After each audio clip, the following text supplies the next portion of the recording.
Hello दोस्तों, क्या हाल चाल है आपका मेज़बान हाजिर है मोहम्मद आसिफ अफजल।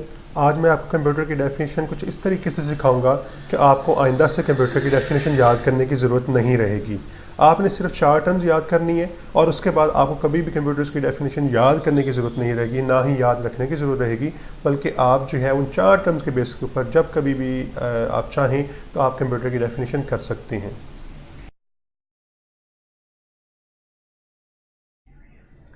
तो हमने यही देखना है कि आज जो है कंप्यूटर क्या है और इसकी डेफिनेशन कुछ इस तरीके से करनी है कि आपको आइंदा से कंप्यूटर की डेफिनेशन याद करने की ज़रूरत ना रहे।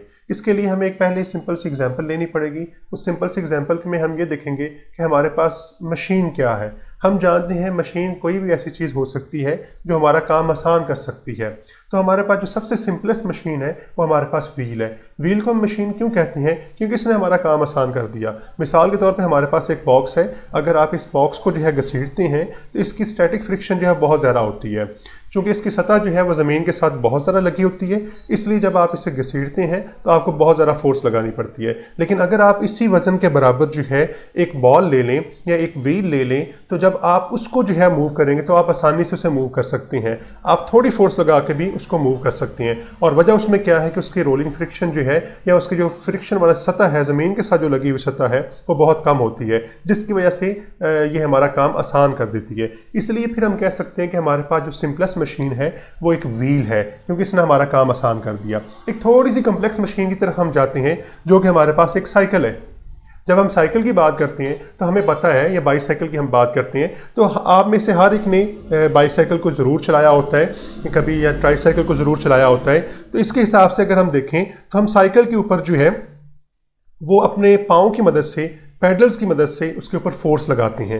तो जब भी कोई काम हम मशीन के ऊपर करते हैं तो हम इसको इनपुट करते हैं। तो ये पहली टर्म्स है जो हमने ज़हन में रखनी है कि जो भी हम काम मशीन के ऊपर करते हैं, जिस तरह हम इस साइकिल के ऊपर अपने पाँव की मदद से फोर्स लगा रहे हैं, तो ये हमारी तरफ से इनपुट है। अब इसके बाद हमने ये देखना है कि ये जो हमने इनपुट दी है मशीन को, वो किस तरह से प्रोसेस होती है। प्रोसेसिंग के लिए अगर हम समझें तो हम इसी बाईसाइकिल की एग्जांपल को देखते हैं। जब हम अपने पाँव की मदद से फोर्स लगाते हैं तो क्या होता है कि हमारे पास एक बड़ा गियर होता है, एक बड़ी गरारी होती है जो कि इस फोर्स की वजह से घूमती है। और आपको पता है कि उसके ऊपर एक चेन होती है।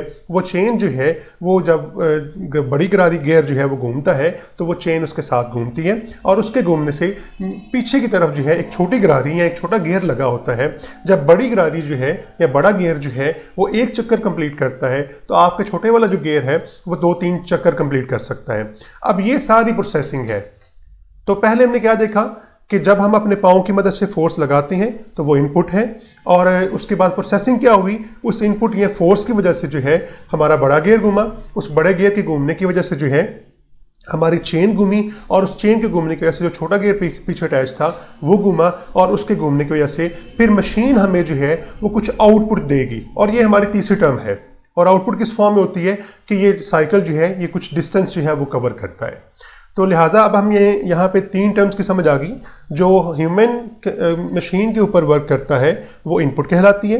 मशीन उस इनपुट को जो है कुछ प्रोसेस करती है और उस प्रोसेसिंग के नतीजे में कुछ आउटपुट जनरेट करती है। तो ये 3 टर्म्स जो हैं हमें साइकिल की एग्जांपल से समझ आ गई।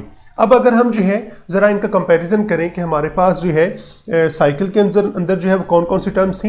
हमारे पास 3 टर्म्स की हमने बात की है, इनपुट, प्रोसेसिंग और आउटपुट। लेकिन अगर हम कंप्यूटर्स की बात करें तो कंप्यूटर्स के अंदर जो है वो एक चीज़ एक्स्ट्रा होती है, और वो चीज़ एक्स्ट्रा जो है वो क्या है, स्टोरेज। क्योंकि बाकी मशीन जो हैं वो आपकी इनपुट भी करती हैं, प्रोसेसिंग भी करती हैं और आउटपुट भी करती हैं।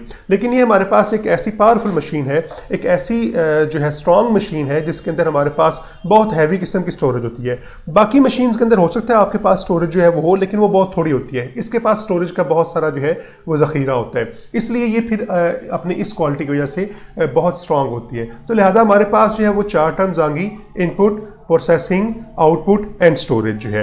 अब हम इसकी मदद से जो है वो कंप्यूटर की डेफिनेशन करते हैं। तो कंप्यूटर की डेफिनेशन करने के लिए सिर्फ आपको ये 4 टर्म्स याद रखने की ज़रूरत है, और हम इसको किसी भी तरीके से जो है वो अगर बोल दें तो हमारे पास कंप्यूटर की डेफिनेशन कंप्लीट हो जाएगी। ये डेफिनेशन जो है ये बहुत कम्प्रीहेंसिव टाइप की डेफिनेशन होगी, शॉर्ट या बिल्कुल छोटी सी डेफिनेशन नहीं होगी। तो इस लिहाज से अगर हम इन 4 टर्म्स की बात करें तो हम डेफिनेशन इस तरह से कर सकते हैं। Computer is an electronic device and the first term is used like this: take input from user, process the input यानी जो प्रोसेसिंग हमने बात की थी, या give generate the output and then this output can be stored for future use. तो लिहाजा 4 terms की बेस के ऊपर फिर हमारी डेफिनेशन कुछ इस तरह से हो गई कि कंप्यूटर एक ऐसा डिवाइस है, कि ऐसा इलेक्ट्रॉनिक डिवाइस है जो इनपुट लेता है, उसके ऊपर कुछ प्रोसेसिंग करता है, उस प्रोसेसिंग के नतीजे में कुछ आउटपुट जनरेट होती है और उस आउटपुट को अपने पास जो है वो स्टोर कर लेता है। तो इन्हीं 4 टर्म्स की बेस के ऊपर अगर आप कंप्यूटर की डेफिनेशन करते हैं तो आपको फिर जो है कंप्यूटर की डेफिनेशन एक कंप्लीट हो भी जाएगी और आपको याद रखने की ज़रूरत भी नहीं रहेगी। तो लिहाजा आइंदा से जो है हम मज़ीद इस टॉपिक्स के ऊपर जो है कंप्यूटर्स के टॉपिक्स के ऊपर बात किया करेंगे और मैं कोशिश किया करूँगा कि आपको इसी तरह की जो है चीज़ों को बड़ी सिंप्लीफाई तरीके से जो है समझाने की कोशिश करूँ। तो आप मेरा चैनल जो है ज़रूर सब्सक्राइब कीजिएगा और साथ बेल के बटन को प्रेस कीजिएगा ताकि मेरी आने वाली वीडियोज़ जो हैं वो आप तक पहुँचती रहें। Thank you so much.